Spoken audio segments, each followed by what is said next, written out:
আমি রাস্তাটা দেখিয়ে দিই। আমরা এই রাস্তা দিয়ে গাড়ি চালিয়েছি।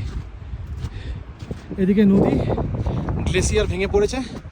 কালকে রাত্রে বলেছিলাম কি অবস্থা, আমার গাড়ি দাঁড়িয়েছে ওখানে।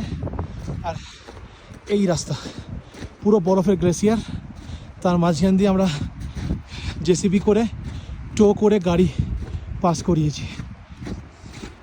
প্রচণ্ড ছিল, গাড়ি উঠছিল না।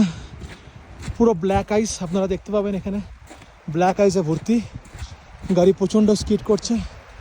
ডান দিকে নদী আর পুরো বরফের পাহাড়। Life time experience. এই অভিজ্ঞতা না হলেই ভালো। আমরা আসছিলাম কাজা থেকে, আমরা যাচ্ছি মানালি।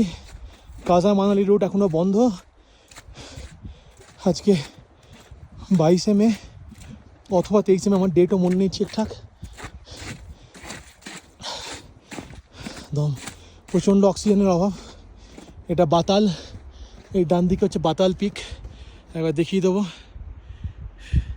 পরে ভিডিওতে দেখাবো কীভাবে আমরা গাড়ি পাস করিয়েছি এই রাস্তা দিয়ে।